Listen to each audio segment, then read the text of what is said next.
les champs d'herbe verte, la guerre était tapis. Chers internauteurs et internautatrices, bienvenue dans ce strip track spécial bande dessinée de la guerre de 14-18.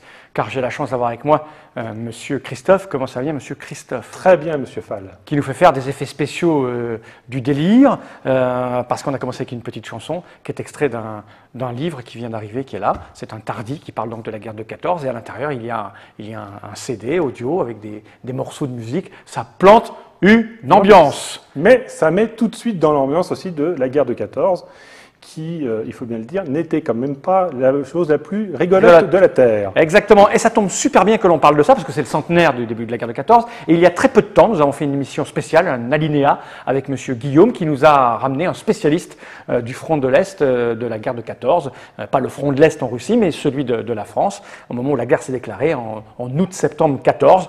On a expliqué tout un tas de choses sur les conditions de cette guerre, comment ça s'était passé sur une carte. On a fait de l'histoire, en gros, on a cassé quelques mythes.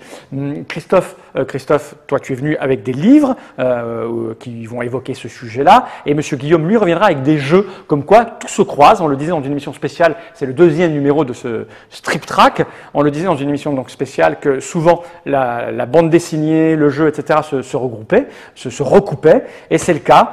Donc, on ne va pas parler de jeux, on va parler de bouquins. Il y a certains éléments exemplaires que j'ai là devant moi. Alors, on va taper un peu dans du vieux, du récent. Là, on a assez du vieux, je crois. Et en banc titre, on a tout un tas de nouveautés que tu as préparées. Il y a quelques nouveautés aussi ici. Il y a aussi quelques vieux qu'on a en banc titre. Le principe, c'est d'essayer d'aborder, non pas l'exhaustivité du traitement de la bande dessinée dans la guerre de 14, non, de l'inverse, pardon, mais bien d'essayer de parler des titres qui sont vraiment intéressants et qui valent le coup de découvrir une approche de la guerre de 14, sachant que la Première Guerre mondiale n'a pas été tant traitée que ça dans la bande dessinée, contrairement à 39-45, oui, qui a effectivement eu beaucoup d'albums. C'est exactement la même chose dans le jeu, on en parlait, c'est-à-dire que la guerre 39-40 a eu beaucoup de wargames qui se sont basés là-dessus.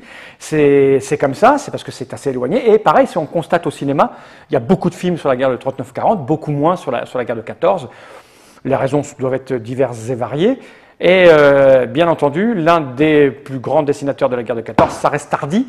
Et c'est amusant de mettre ça en parallèle avec l'émission qu'on a fait sur Alinéa, parce que le monsieur qui est venu, Jean-Claude, nous expliquer la guerre de 14, nous expliquait, et il a écrit un bouquin là-dessus, que la plupart des choses qui ont été faites jusqu'à présent sur la guerre de 14 sont généralement écrites à partir de mythes qui n'ont pas vraiment existé, comme les taxis de la Marne, etc. Et là, je pense que ça va être la même chose.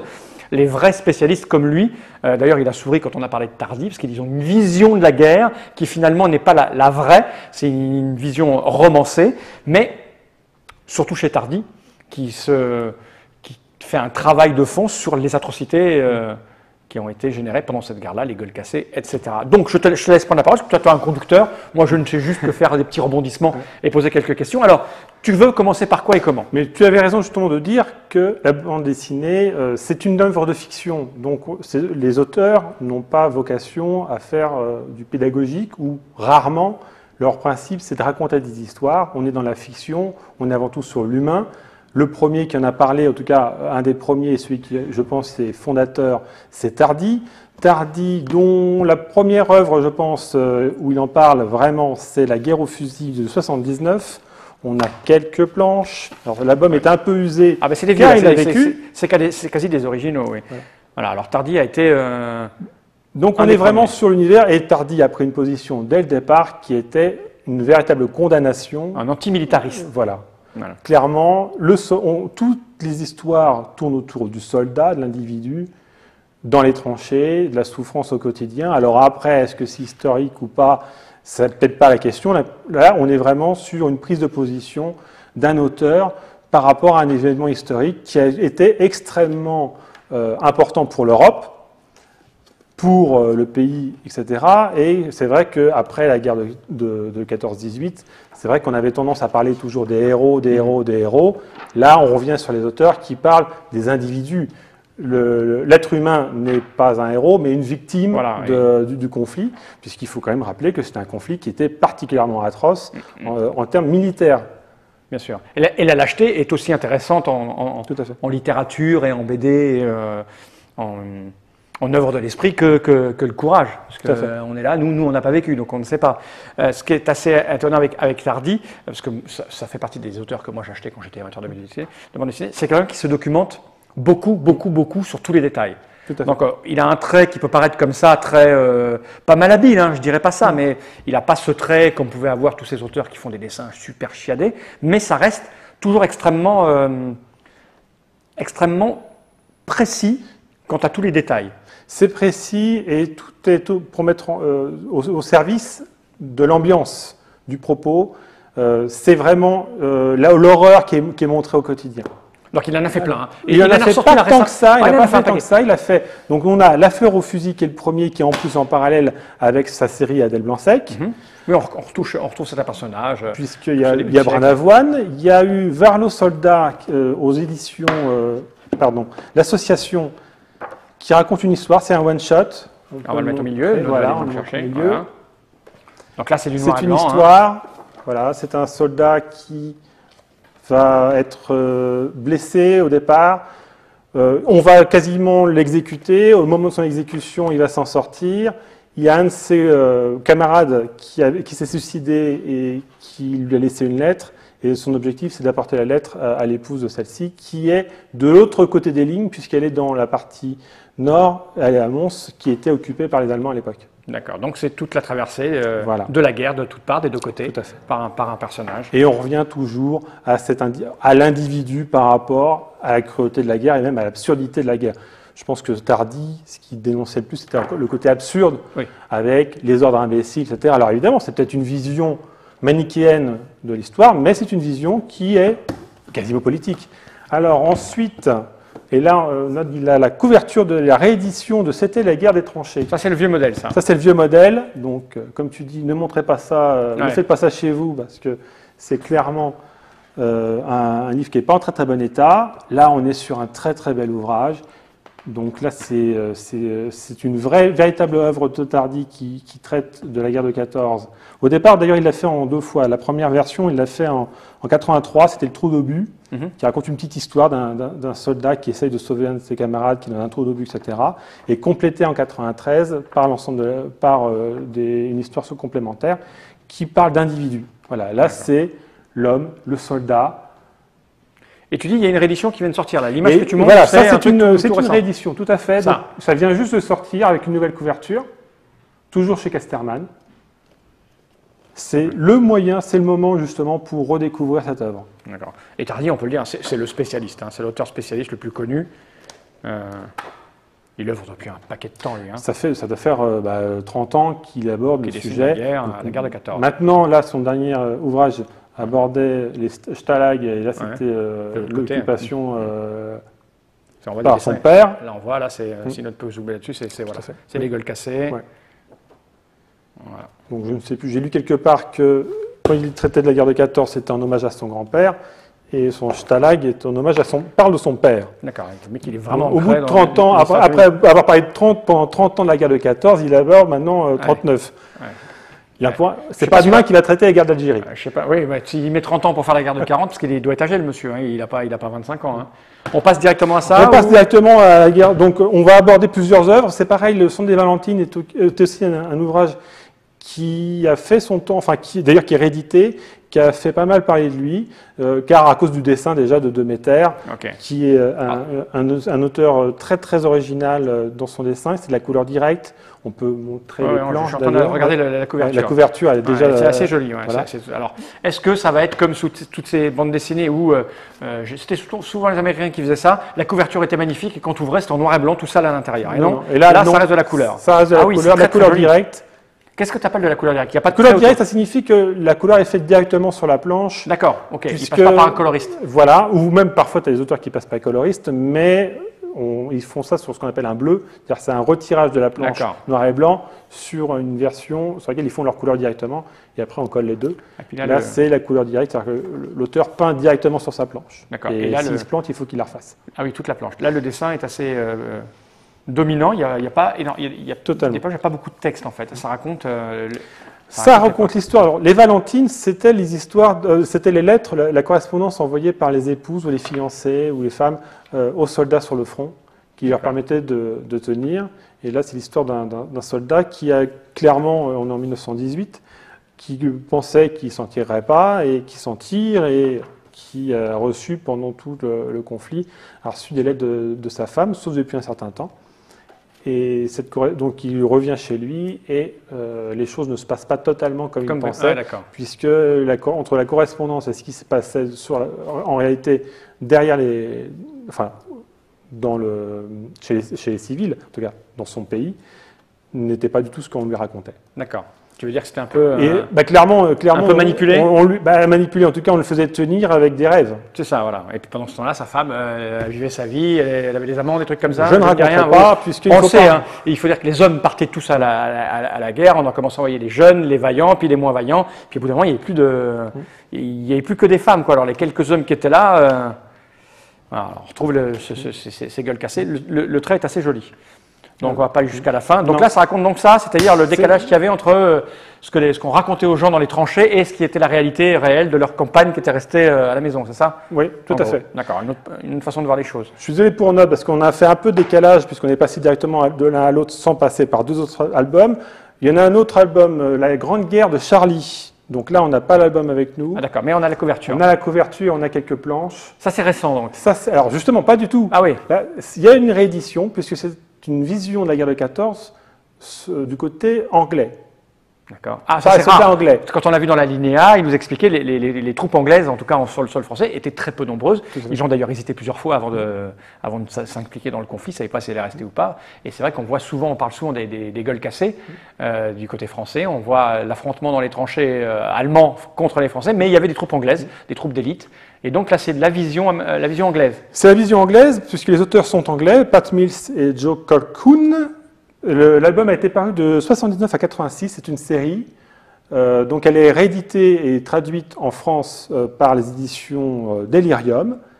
Donc effectivement, c'est la guerre de 14 vue par les Anglais, avec un style en plus graphique et narratif qui est plus dans le comics anglais, américain. Voilà, on voit la planche là, il y a effectivement plus de mouvement. Quand on voit c'est pas chez Tardy qu'on aura ce genre de mouvement, hein, où il y a une bagarre là, très hollywoodienne finalement. Et Charlie, c'est qui? Charlie, c'est un jeune Anglais de 16 ans qui décide de s'engager en montant sur son âge pour s'engager dans la guerre auprès des troupes anglaises qui vont arriver en France. Et alors le garçon n'est pas très fut-fut, il faut bien le dire, et c'est tout son parcours durant la guerre. Donc c'est une vision qui est beaucoup moins manichéenne d'ailleurs. Il y a tout est raconté, les trous d'obus, le gaz, etc. Tout, mais avec une version un peu moins latine, dirons-nous.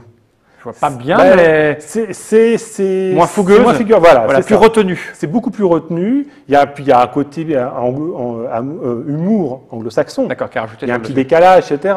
C'est pas une BD humoristique. Pour rire. Quand on regarde les images, de toute façon, il y a très peu de BD humoristiques sur la guerre de 14. Voilà. Mais en tout cas, il y a beaucoup moins de premier degré. Ok. Voilà. Donc c'est du sérieux. Et c'est quelque chose à découvrir. D'ailleurs, le tome 7. Et la préface est faite par Tardy. D'accord. Mais quand tu aimes une BD comme ça, c'est quoi qui t'attire? C'est le trait, l'histoire, les deux? Est-ce que si l'histoire n'est pas très bonne mais le trait bon, toi ça t'intéresse? Ou si le trait n'est pas bon et l'histoire est bonne, ça t'intéresse aussi? C'est le traitement. Alors, il faut quand même rappeler que le graphisme date des années 80. D'accord, oui. Donc il faut aimer la BD des années 80. Un peu chargée, qui est très noir et blanc, qui moins chargée que maintenant. Elle est pas du tout influencée par les Américains, en tout cas les Américains modernes. Mm-hmm. Les Américains de l'époque, c'était Will Eisner, etc., qui étaient des dessinateurs beaucoup plus retenus. Ok. Donc il faut aimer ce dessin-là. Par contre, le propos, lui, il est toujours actuel. C'est une histoire. Hein. Ouais, c'est une histoire, c'est une vision. D'accord. Ensuite. Nous avons Notre mère la guerre de Maël et Chris, donc 4 albums de Futuropolis. Donc c'est une enquête policière au milieu des tranchées. Donc on a la couverture et quelques planches. Voilà, ça c'est ça. Ah, voilà. C'est un trait. C'est français ça? C'est français, ce sont les auteurs français. Très beau aussi. Et là quand on dit une enquête policière, voilà, c'est pas l'enquête qui prend le pas sur la guerre. Ça se passe au front, des femmes sont assassinées Et on se demande pourquoi. Et un soldat doit à la fois faire la guerre et enquêter. D'accord. Et ça se passe au milieu des tranchées, donc on retrouve totalement l'ambiance des tranchées, avec effectivement cette intrigue qui donne encore plus de poids, c'est encore plus lourd par rapport à l'histoire. Le trait est assez aquarelle, non? Tout à fait, tout à fait. D'accord, c'est un autre traitement. Toujours, voilà, c'est ça qui est intéressant, c'est de montrer qu'on peut aborder ce thème-là avec tout type de dessinateur et tout type de style graphique, et même narratif, hein, puisque les scénaristes ont chacun leur habitude. Et ça, c'est un one-shot, comme tu dis, ou 4 tomes, c'est terminé. Donc ça, on sait que si on achète les 4, on a notre histoire, on est sûr du début et de la fin. Voilà. C'est important. Bah, surtout pour une intrigue policière. Oui, si on ne sait pas comment ça se termine. On retourne sur des trucs concrets que j'ai à la main. Non, un long destin de sang. On a encore un long destin de sang, Okay. parce que là, on a pas mal d'albums, mais on ne les a pas tous ici, puisque on ne les a pas tous récupérés. Donc, un long destin de sang de Bollé et Bedwell, au dessin. C'est un diptyque de 2010 et 2011 qui a été édité chez 12 bis. Je ne sais pas si voilà, oui, tout à fait. Je ne crois pas qu'on n'a pas de planche. Il y a juste la couverture. Alors, c'est quel type de trait? Là aussi, pareil, c'est un trait... Alors, justement, c'est dur de dire le style. Non, pas du tout. C'est du contemporain, mais c'est pas du ligne claire. Entre les deux. C'est assez dur à déterminer. En ligne floue, c'est une ligne floue, on va dire. C'est de la ligne floue. Je vois le genre. Alors, acte 1. Voilà, acte 1, parce qu'effectivement, il y en a eu 2. Il y a eu 2 actes.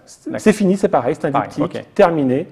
C'est 2 tomes qui se passent en un peu plus de 24 heures, puisqu'en 1918, Paris continue à être bombardé. Et là, c'est plusieurs personnages qui vont se croiser dans Paris. C'est le destin de plusieurs personnages, sachant qu'à la fin, il y en aura un qui va être mort. Et on ne sait pas lequel. On ne sait pas lequel. L'idée, c'est... Dans les différents personnages, il y a un peu de tout. Il y a une institutrice qui est pacifiste, antimilitariste même, je crois. Il y a un militaire à la retraite. Il y a 2 journalistes, un du Figaro, un de l'Humanité. Ouais. Donc c'est tout le croisement des différents personnages. Ouais, surtout c'est presque un huis clos puisque c'est Paris qui est bombardé. Et c'est vraiment sur 24 heures. Donc surtout n'allez pas aux dernières pages parce que ça spoilerait. C'est une espèce de Lelouch en BD en fait, des destins qui se croisent avec une disparition à la fin. Si tu veux, ouais. C'est un peu un Lelouch en BD en 14, en 18 là du coup sur la fin. Et là c'est 31 mars 1918 puisque ça se passe sur un week-end. D'accord. Ok, c'est intéressant comme principe. Matteo, toujours pas. Matteo, oui, bien sûr. Surtout qu'il est très très bien. Mais aussi quelque chose de très très bien. Matteo, c'est une série pareil, toujours terminée, en 3 albums, sachant que seulement le premier traite de la guerre de 14. Donc c'est Jean-Pierre Gibra, chez Futuropolis qui l'a fait en 2008. Donc le personnage Matteo, c'est le héros. C'est un garçon qui de tendance un peu pacifiste, mais qui a tendance à être un peu embrigadé par amour, en tout cas par suivre les femmes, se retrouve dans la guerre de 14 au tome 1. Après, il ira en Russie pendant la Révolution, et après, il va finir avec la guerre d'Espagne. Il n'est pas chanceux, lui. Hein. L'amour des femmes. L'amour des femmes, ça peut nous porter. C'est un romantique. Gibra fait très très bien les histoires de romantique. Ouais. Son dessin est très très beau aussi. Ça a l'air très sérieux comme trait. Hein. C'est précis et sérieux. Précis. Alors, il y a un romantisme là-dedans. C'est un auteur qui a beaucoup de succès et beaucoup de talent. Et donc Matteo, ça se passe uniquement là, la guerre de 14. Donc il traite comme tout le monde la guerre de 14. Donc on a le classique, les tranchées, etc. Le problème avec la hiérarchie. C'est vrai que qui était très rude à l'époque. Toutes les œuvres reviennent toujours sur l'aspect borné de la hiérarchie. Alors, ça fait partie des légendes peut-être. Tout à fait, oui, tout à fait. Mais on admire le trait. J'ai cru à un moment donné à un coup de crayon à la Bilal. Le problème, c'est que moi, je vois ça en noir et blanc. Toi, tu vois ça en noir et blanc, mais ça me faisait un peu Bilal à l'époque. À un moment donné, j'ai vu une image, mais je ne l'ai pas feuilleté, donc je ne sais pas. En tout cas, il y a une scénographie, une mise en page où il joue avec la taille des cases. Voilà, ça change. En tout cas, ça rend très bien en termes de graphique. Alors, c'est terrible parce que tout ce qui est malheur, tout ce qui est catastrophique, c'est toujours en fait très beau quand c'est dessiné, quand c'est peint, quand c'est mis en scène au cinéma. C'est terrible. C'est terrible. Il y a du texte à lire. Hein. Ah oui, c'est toujours très narratif aussi, parce que ce sont l'histoire de personnages. On revient toujours sur le personnage. On n'a toujours pas. Toujours pas là, ok, je te suis. Alors, 2 nouveautés. Voilà, on va parler des nouveautés, puisqu'il y a aussi des albums qui sortent en ce moment. D'accord. Alors, pas automatiquement sur des questions de politique éditoriale, puisque après, c'est vrai que les auteurs, on commence à reparler de la guerre de 14 depuis un certain nombre de mois, d'années même. C'est la centième année. Donc à partir du moment où on en parlait déjà il y a 1 an ou 2 ans, les auteurs, ils ont, même sans faire attention, ils ont été frappés par certains sujets, ils ont eu des idées d'histoire. Donc on a aussi des histoires actuelles qui se créent sur la guerre de 14. Donc le premier dont on va parler, c'est la patrouille le chant du cygne, de Babouche, d'Horizon et Herzé aux éditions du Lombard. On doit avoir la couverture avec quelques planches. Voilà. Alors la couverture, elle est très très printanière. Oui, ça fait joli là, on dirait même un truc enfantin. D'ailleurs, c'est très vert, c'est très coloré, c'est très jaune, etc. Le contenu intérieur est beaucoup plus sombre quand même. C'est un road trip. Un road trip, tout à fait, puisque c'est une troupe de déserteurs, une troupe de soldats qui a décidé d'amener une pétition auprès de l'Assemblée nationale pour essayer de crier leur colère vis-à-vis de la guerre. Donc ils désertent. Donc ils se barrent du champ, des tranchées, ils remontent vers Paris. Voilà. Et ils remontent vers Paris, et évidemment, du coup, c'est un road trip parce qu'automatiquement, ils sont considérés comme déserteurs, c'est pas évident. D'accord, donc ils doivent s'échapper. Là, on est clairement dans la pure fiction, parce que c'est la crédibilité de l'histoire. Je pense que plusieurs historiens diraient qu'à l'époque, on fusillait pour beaucoup moins que ça. Donc, mais c'est une très belle histoire et très bien dessinée aussi. Mais là aussi, pareil, il y a un jeu entre les cases et les... Tout à fait. Et les dessins. Et ça vient de sortir. Ça vient tout juste de sortir. C'est sorti cette semaine ou le mois dernier. En septembre, là on est mi-septembre. Voilà, on est mi-septembre. C'est août-septembre la sortie. Là, on peut montrer une nouveauté aussi. La patrouille des Invisibles d'Olivier Suppiot aux éditions Glénat. Alors, Olivier Suppiot est un dessinateur qui fait que de la couleur directe. C'est 2 ans de boulot. Ah oui, tu m'étonnes. Et c'est un très très bel ouvrage. Alors, chez Olivier Suppiot, on est toujours habitué à une sorte de poésie dans son propos. C'est un auteur qui fait aussi de la bande dessinée jeunesse ou du livre jeunesse. Moi, ça se voit, il a un trait... pas agressif. Il n'est pas agressif, mais il arrive aussi à montrer quand même, quand on arrivera sur les planches où il y a la guerre. Donc, on verra aussi qu'il est capable. Il a des planches qui sont assez,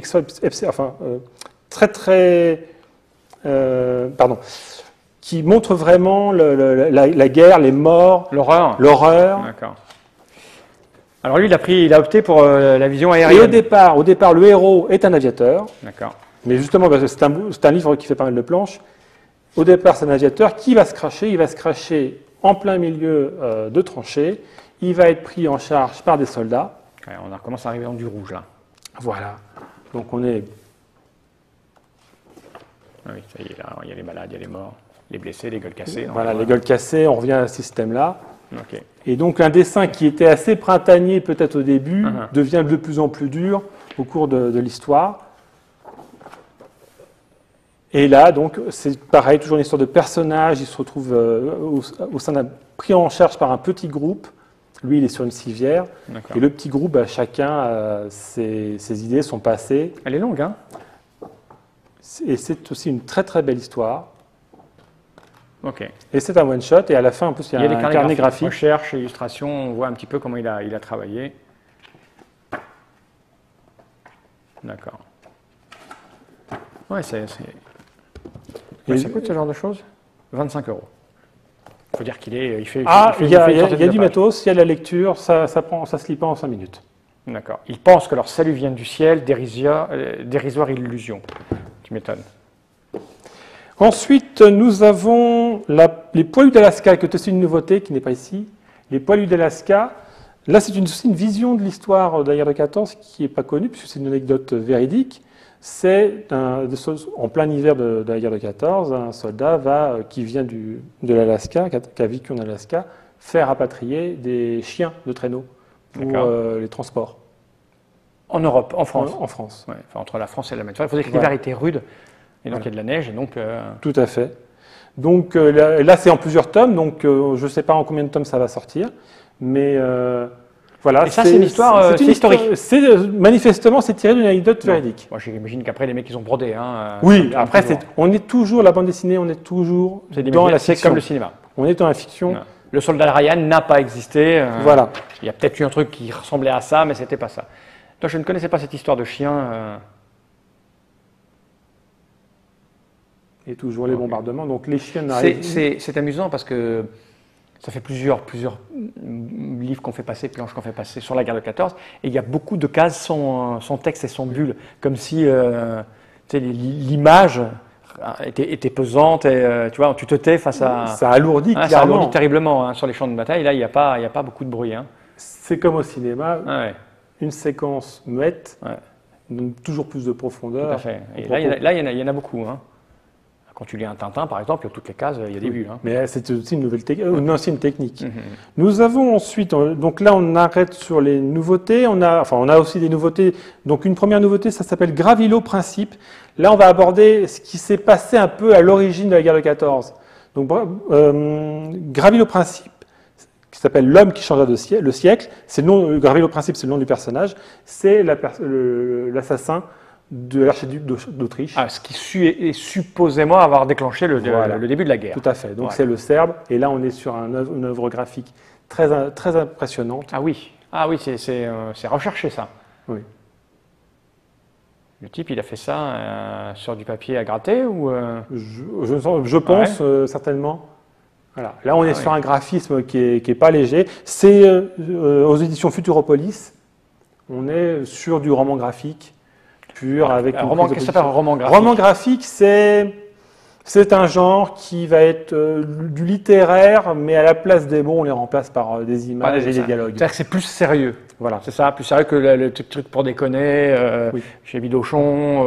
Et on est aussi parfois plus sur la bande dessinée d'auteur, réelle. C'est-à-dire généralement, d'ailleurs, c'est souvent auteur, dessinateur, scénariste.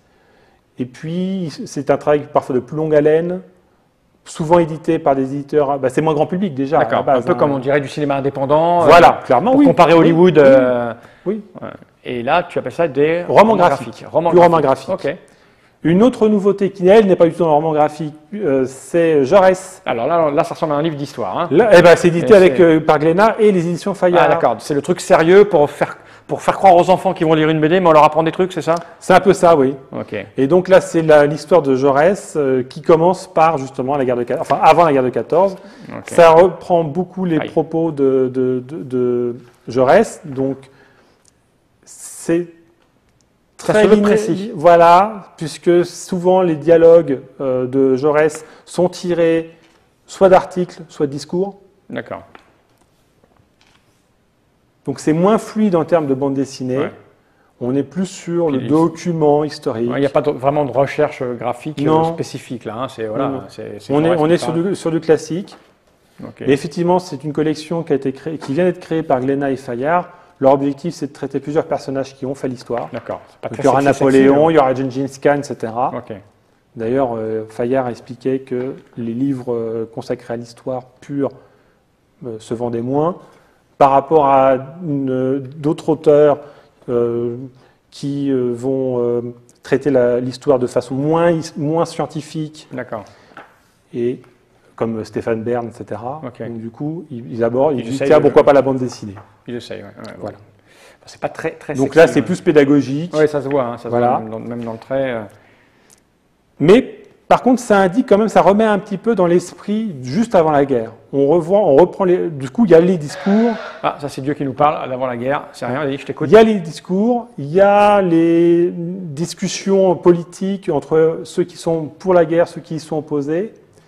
Donc effectivement, il y a quand même un discours politique qui se fait. Donc ça, on peut lire en fait si on n'a pas envie de se fader un bouquin d'histoire et qu'on est amateur de BD, ça se doit se lire plus facilement en fait. Parce que tu vois, il y a des grandes pages où il n'y a pas beaucoup de texte. Donc si on veut comprendre le contexte historique.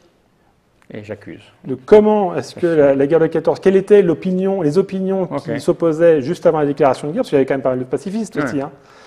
Ça, c'est un ouvrage intéressant, et puis ça finit par un cahier assez important. Ça peut intéresser les amateurs de wargame pour savoir un peu. Voilà, là on est plutôt effectivement sur du document que de la fiction. Mais tu vois, encore une fois, là la couverture ne ressemble pas du tout à comment c'est dessiné dedans. C'est ce que j'ai reproché à une certaine BD à une époque. Moi. Je prenais plein de BD au magasin, je disais, oh putain, c'est beau, t'ouvrais, et puis ça faisait flop. Enfin, on va terminer par une petite touche d'humour, plus légère. Lincoln, des frères Jouvray, enfin de la famille Jouvray, pardon, parce qu'il y a Olivier, Jérôme et Anne-Claire Jouvray. Donc les Jouvray que certains personnes de Trick Track connaissent. Oui, puisqu'il y a un jeu sur Lincoln. Avec les jeux au plat, je crois, ils ont travaillé avec, hein, toute la famille, Voilà. pour le développer le mieux possible. Donc là, on est sur quelque chose de plus humoristique, plus léger. Je rappelle juste un petit peu ce qu'est Lincoln. Lincoln, c'est un cow-boy au départ. Oui, c'est pour ça que j'étais surpris que tu me parles de la guerre Voilà, de oui, France oui, avec oui. Lincoln. Donc Lincoln, c'est un cow-boy très sombre. Le gars, il s'en fout un peu de tout, il faut bien le dire. Il veut qu'une chose, c'est qu'on lui foute la paix. Sauf que, manque de bol, il tombe sur Dieu, qui lui donne la vie à vie. La vie Il est éternelle. immortel. Il est éternel. Immortel. Ok, ça c'est cool. C'est cool, mais pas ennuyeux. pour lui. Ouais. Voilà, parce qu'il est au Far West et au départ, il se dit c'est super cool parce qu'il peut en profiter, parce que lui, il a aucune moralité. Hein. Ouais. Il vit que pour sa peau. Mais il a Dieu aux fesses, qui essaye toujours de le pousser à faire des bonnes actions. Puis il y a le diable aussi, qui regarde ça d'une façon un peu rigolote. Il s'amuse et parfois il met aussi des bâtons dans les roues. D'accord. Et donc là, Lincoln quitte les États-Unis après pas mal de péripéties, puisqu'on est au tome, c'est le 8. Au tome 8. Et là, arrive en Europe avec les troupes américaines pour la guerre de 14. Donc lui, il a son projet, c'est débarquer et se barrer tout de suite. Et puis, évidemment, ça ne va pas toujours se passer comme il avait prévu, parce qu'effectivement, il est toujours enquiquiné par Dieu, il est toujours enquiquiné par d'autres personnes. Et donc, sa fortune qu'il avait avec lui quand il a débarqué, on lui pique, et donc il court après le type. Son argent. Voilà, il court après son argent. Français qui est en guerre. Voilà. Et il quitte les troupes américaines parce que la personne en question est passée du côté des troupes françaises. Donc, et là, les troupes françaises, elles sont en plein dans les tranchées. D'accord. L'avantage pour lui, c'est comme il est immortel, il peut y aller, oui. Il peut y aller. Il peut se mettre dans un entre-deux Ça, vues, c'est il s'en pratique, fout. voilà. Ouais. Mais du coup, pour tous ceux qui regardent autour, ça fait bizarre. Voilà. Ouais, c'est bizarre. Le mec qui meurt jamais. Et lui n'a qu'un objectif, c'est récupérer son pognon. Parce qu'il n'en a que pour sa gueule. Ok. Voilà. Et c'est très drôle. Lincoln, c'est une très très bonne série, elle est très amusante. Et d'ailleurs, l'image ici est extrêmement intéressante parce qu'on en parle rarement, mais là, il l'a évoqué quand on a fait l'alinéa. À l'époque, la France était une grande puissance coloniale, et donc il y a énormément de gens des colonies qu'on a ramenés là en force et qu'on a fait combattre. Et tu vois, on a passé je ne sais pas combien de bandes dessinées là sur lesquelles on parlait de la guerre. Il n'y avait aucun noir, aucun personne qu'on avait ramené d'Afrique ou des dom-toms. Et là, enfin, l'Américain qui débarque, il tombe sur quoi? Une tranchée avec des blacks à l'intérieur. Voilà, au moins c'est la BD d'humour, mais qui parle parfois de certaines réalités. Quelques pendules à l'heure. On a fait le tour de ce que tu voulais. On a fait le tour. Alors, donc, par contre, dernier événement, donc, on profite pour parler un peu d'actualité. Il y a une exposition à Quai des Bulles qui va se faire consacrer. Donc, Quai des Bulles, c'est le festival de Saint-Malo. D'accord. Qui va avoir lieu le 10, 11 et 12 octobre, donc très bientôt. C'est un festival comme Angoulême ou pas? C'est un peu plus petit qu'Angoulême, mais c'est un très très bon festival. C'est un festival sur lequel il y a beaucoup d'auteurs de bande dessinée d'ailleurs qui participent à l'organisation. Donc on a des bonnes expositions, on a des bonnes animations, et il y a une exposition consacrée à la guerre de 14 en bande dessinée. Ah, d'où tout se tient. Donc on retrouvera ces auteurs, certaines de ces BD. Certaines de ces BD seront effectivement à Quai des Bulles. Ok, merci pour cette petite présentation qui était nullement exhaustive, mais on a essayé de voir un petit peu tous les styles qu'il pouvait y avoir, hein, du sérieux, du pédagogique, du pour rigoler. On rigole pas beaucoup avec la guerre. On rigole pas beaucoup avec la guerre. Il n'y a que celle-là. Il y a que celle-là. Qui a un petit trait. C'est le propos qui est rigolo. C'est ce type qui est immortel, qui est un cow-boy, qui déboule ici. Merci Christophe. Merci à toi. De rien, j'espère que parmi ces BD-là, ceux qui ne connaissaient pas Tardi, allez le découvrir. Hein. C'est vraiment un auteur fantastique, même si historiquement, évidemment, on le sait maintenant, il y a quelques bricoles qui ne sont pas très historiques dans toutes ces histoires, y compris la manière dont on a présenté l'engagement français et la guerre. Mais en tout cas, il y a matière à découvrir des choses et à en apprendre sur la guerre. C'est-à-dire apprendre à quel point c'est difficile et comment se comportaient les êtres humains, la lâcheté et le courage. Et bien souvent, il est juste question, surtout chez Tardy, de gens normaux, quoi. L'important, c'est pas de parler que des dates, c'est aussi de parler de l'émotion. Voilà, c'est surtout ça. La guerre, c'est des hommes. La guerre, c'est pas bien. Ne la faites pas chez vous. Ce sont même pas des professionnels. C'est ça qui est terrible. Les professionnels de la guerre, eux, ils sont planqués. Ils envoient les autres. Merci pour ce... Comment on appelle ça? Strip track. Le strip track, il faut que ça rentre dans ma petite tête, le strip track. C'était le numéro, on va dire presque 1, parce que l'autre c'était un truc spécial, c'est le 1 bis, voilà, c'est une espèce de fourre-tout, on essaye de trouver nos marques. J'espère que toi tu prends plaisir à nous présenter tout ça. J'espère que pour les gens qui nous écoutent, les internautateurs et internautatrices, il y a quelques bricoles qui les ont intéressés et qui leur ont parlé. Moi j'en ai vu nous deux qui me semblaient plutôt joli au niveau trait. Moi, je suis toujours, je te posais la question tout à l'heure, moi je suis très très sensible au trait, au graphisme. Si le graphisme me parle, même si l'histoire est mauvaise, je vais aller au bout en fait. Ou alors il faut que le propos soit très très pointu. J'achète la BD, je vais pas jusqu'au bout, comme les Mathieu par exemple, qui est un auteur que j'affectionne particulièrement. J'ai acheté son dernier bouquin, tu sais, celui qui fait que tu tournes les pages et tu t'enfonces. Je n'ai pas été jusqu'au bout, mais je l'ai, je suis content de l'avoir parce que le principe me plaît. Bref, la BD c'est formidable. Merci Christophe, à bientôt pour de nouvelles aventures. Oui. Jenny Wright.